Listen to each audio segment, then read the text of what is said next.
¿Qué tal? ¿Cómo les va? Bueno, un día súper especial hoy, de alegrías. Otra copa más para casa. Realmente un placer. Cómo jugaron, incluso lo que ha logrado, digamos, Scaloni. Me río porque circulan muchos periodistas que decían que Scaloni no podía llegar a nada y sin embargo ha batido todos los récords, ¿no? Incluso está siendo lejos ya el mejor técnico de la historia, creo, de Argentina.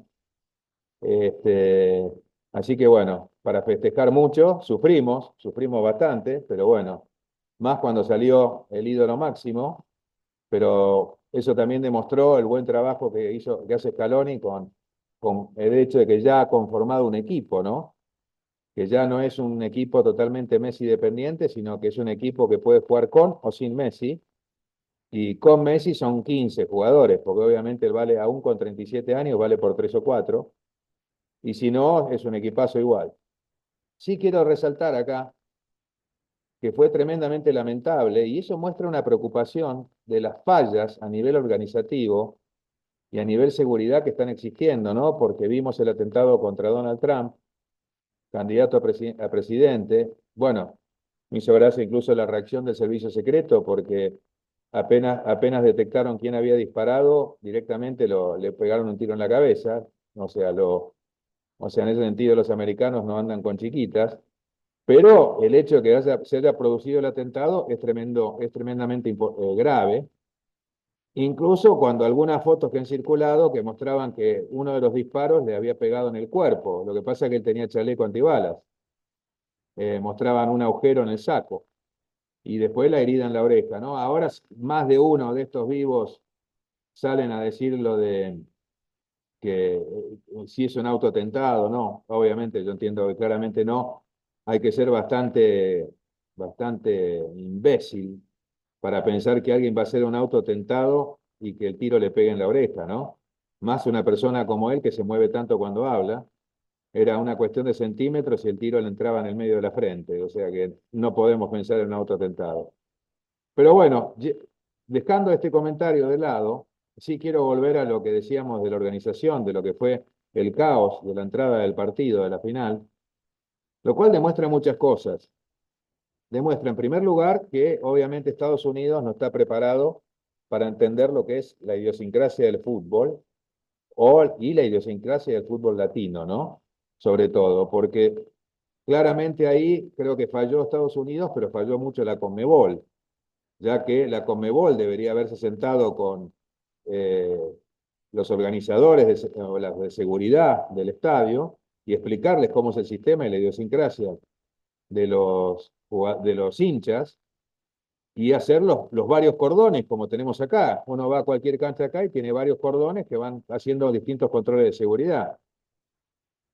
Estas fallas en materia de seguridad, que vemos como lo que pasó lo que decíamos antes en el caso de Trump, el tema de ahora en la entrada al estadio, y cosas que ve también que están pasando en el primer mundo, ¿no? Muestra también como también que hay situaciones de fallas en cuanto a la parte organizativa y de seguridad por un lado, y por otro lado, muchas situaciones como de violencia, de los que no se bancan o no aceptan los cambios que puedan venir, y entonces reaccionan violentamente en todo. Eh, y ahí aparece la otra parte de este comentario, que es el avivado, ¿no? Realmente me pareció muy deplorable, muy lamentable, que independientemente de las fallas en materia de seguridad, eh, en las que incurrió la gente de ahí del estadio, la viveza de muchos de los colombianos o incluso argentinos que se metían corriendo, no tenían entradas, se querían colar o se colaron muchos. Todo el gran problema se provocó por 10 tipos que entraron. Y después los americanos, hasta naif, ¿no? De entrar con una notebook a ir a preguntarle a la gente para pedirle las entradas para sacar a los colados, cuando habían 60 y 70 mil personas adentro del estadio, ¿no? Como si eso hubiera servido para algo, pero eh, no sé si es una muestra de ser naif o qué, o que no sabían realmente cómo manejarlo. Sí me pareció bastante lamentable eso, ¿no? La actitud también de los vivos. Había uno que incluso le hicieron un reportaje, dijo, no, yo pagué el parking y ahora estaba acá, iba a verlo en la pantalla gigante, salvo que pudiera entrar, dice, ¿no? Y si dice salvo que pudiera entrar, ¿qué es?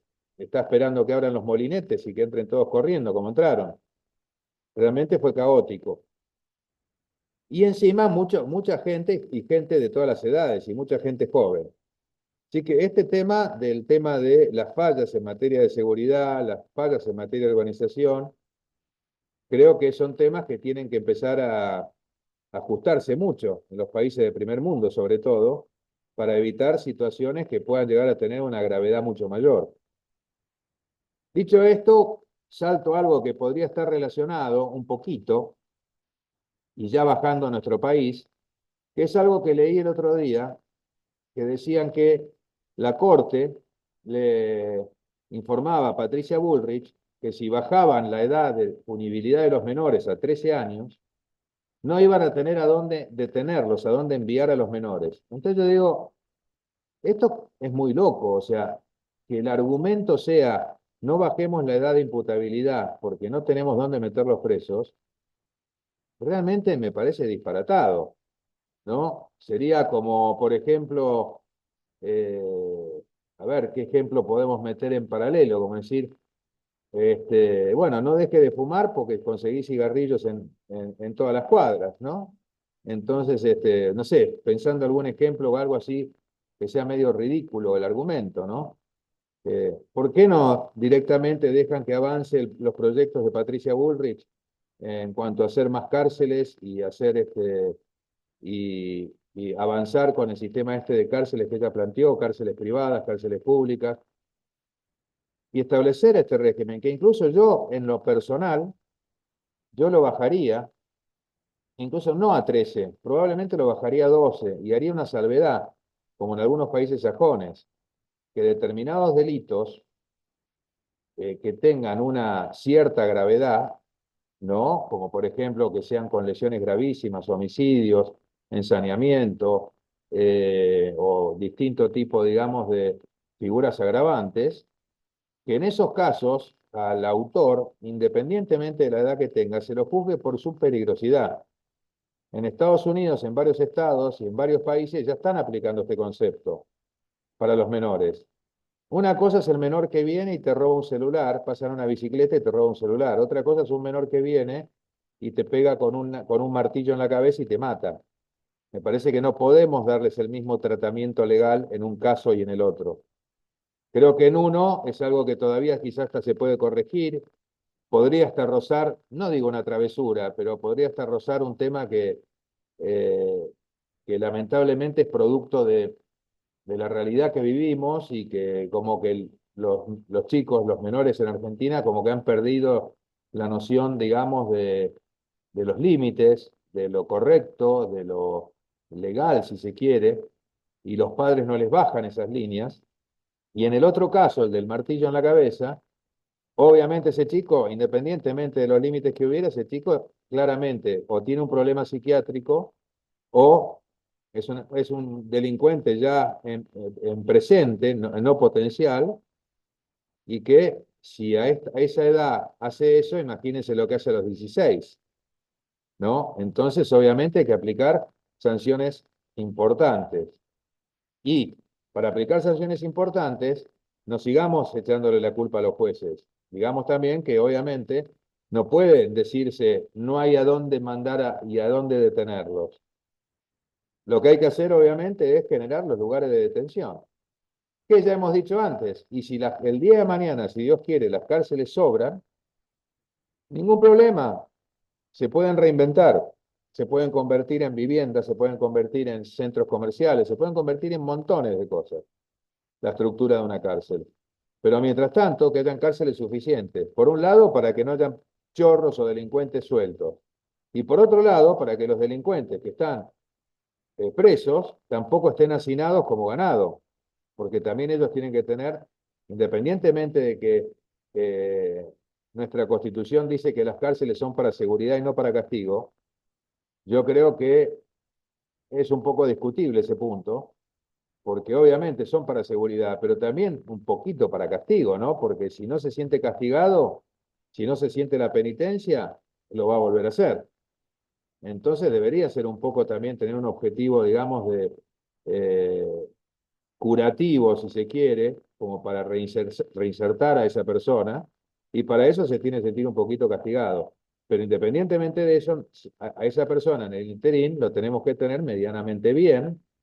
Cuando digo medianamente bien es que no esté hacinado, que esté en un lugar trabajando, digamos, eh, dentro del penal, generando sus ingresos, generando también su futuro respaldo para cuando salga en libertad, porque ese es otro de los temas. Los presos hoy no trabajan, no pueden trabajar, no generan ingresos, entonces el día que salen en libertad, aun cuando consigan trabajo, tienen que vivir 30 días. Esos 30 días, hasta que cobran el primer sueldo, ¿cómo viven?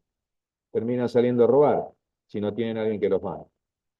O sea, fíjense que es como que estamos, en muchas medidas se toman decisiones pensando en parches y no en soluciones definitivas. Obvio, si se cambia la ley ahora y las cárceles no están hechas, va a haber un problema temporal. Ahora, si que se cambie la edad de imputabilidad de los menores y se comiencen las cárceles. En el mediano plazo ya va a estar solucionado el tema, pues ya van a existir esos lugares donde mandar a los delincuentes, menores o mayores. ¿Eh? Bueno, un comentario que no quería dejar de hacer, que vuelvo a un minuto a lo de Argentina.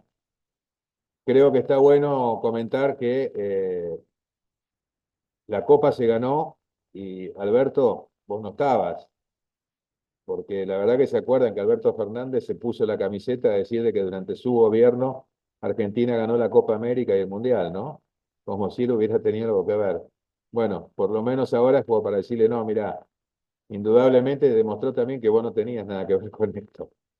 Pero bueno, Alberto sabemos lo que fue y lo que eventualmente, veremos lo que eventualmente pondrá en ese libro que va a escribir. Eh, ¿Cuál es un tema también que me parece interesante y que creo que se podríamos, digamos, llegar a, no sé si reiterarlo, pero sí relacionarlo con lo que estamos hablando? Y es que muchos de los problemas de organización y muchos de los problemas de seguridad y muchos de los problemas de todo tienen también mucho que ver con algo que hablamos hará uno o dos programas atrás, que es la parte de los inmigrantes en el sentido de los inmigrantes ilegales, ¿no? Y después los países que están siendo cooptados, como dijimos en ese programa, por ejemplo, por cómo llegan los inmigrantes y después cómo se reproducen los inmigrantes.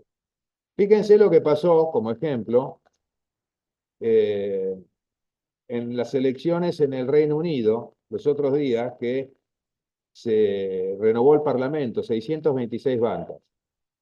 De las 626 bancas que se renovaron, 279 parlamentarios son musulmanes. 254, o sea, 25 menos, son británicos. Con esto no digo que los musulmanes, no sé si serán británicos o no, pero lo que se quiere decir es que no son musulmanes. Y 93 parlamentarios son indios, de origen indio. Sabemos que los indios obviamente no son cristianos, sino que pueden haber o son budistas o son hindús o incluso pueden haber algunos musulmanes, ¿no? Más que nada en Pakistán, pero bueno, quizá en la India también. Esto, obviamente, también, esta influencia de estos, lo que pasó en Reino Unido, de estos inmigrantes, cuando empiezan a lograr estas posiciones, por ejemplo, en el Parlamento, eso es porque entraron al país y se convirtieron en votantes, porque no creo que un no musulmán haya votado a un musulmán. No lo creo, por lo menos no en la cantidad suficiente como para que haya semejante diferencia, que implica que los indios y los musulmanes hoy le sacan una diferencia de más de 100 a los que son, podríamos llamar, como lo llaman en ese artículo, los británicos, digamos, los que no son los británicos puros, por decirlo de una manera, que no son musulmanes, sino que son cristianos, obviamente habrá católicos, protestantes, lo que sea, pero, pero que no son, digamos, alineados con eso. Entonces, esto, fíjense que también puede tener que ver con muchas de las crisis que están pasando a nivel agresividad, desorganización. Muchas de estas cosas también pueden tener que ver porque a estos grupos les viene bien el caos, les viene bien el desorden. Entonces, es importante tener en cuenta que hay que hacer políticas de tipo sociales y de tipo también de protección, como decía Giorgia Meloni la vez pasada cuando le contestó Macron, también de protección de lo que es eh, cada país, que cada país tenga la plenitud de sus medios y sus libertades, pero que se proteja el nacional de cada país.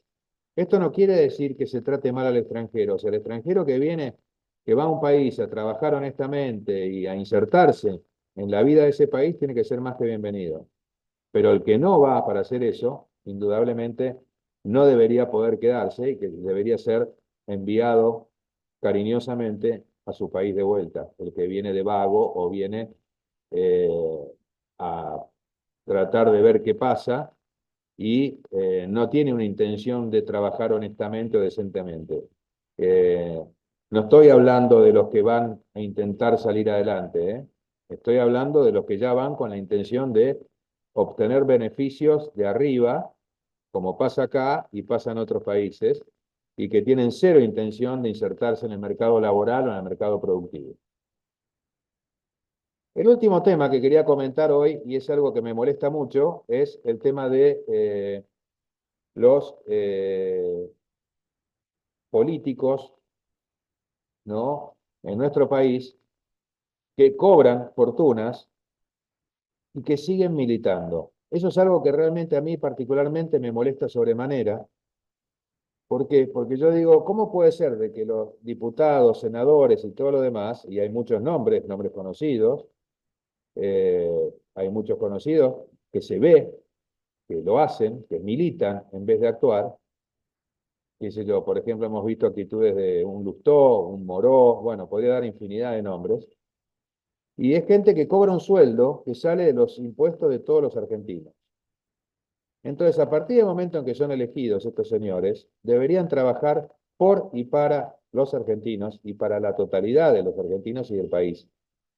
Pero no, muchos de ellos utilizan todos esos beneficios, esa estructura, esos sueldos y todo ese grupo de gente que pueden nombrar y después arman las famosas fundaciones, que muchas tienen su sede cruzando la calle del Congreso, y que ahí está lleno de gente, de asesores, colaboradores y todo lo demás, que se dedican pura y exclusivamente a ser militantes y no a tratar de producir beneficios, leyes, eh, productividad o tratar de actuar como un verdadero eh, político electo, pero que a partir del momento en que fue electo como tal, deja de ser un político que representa un partido, sino que pasa a ser un político que tiene que actuar en favor del país y de todos los argentinos.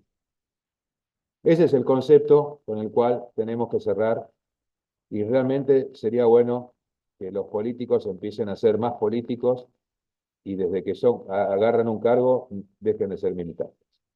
Nos vemos.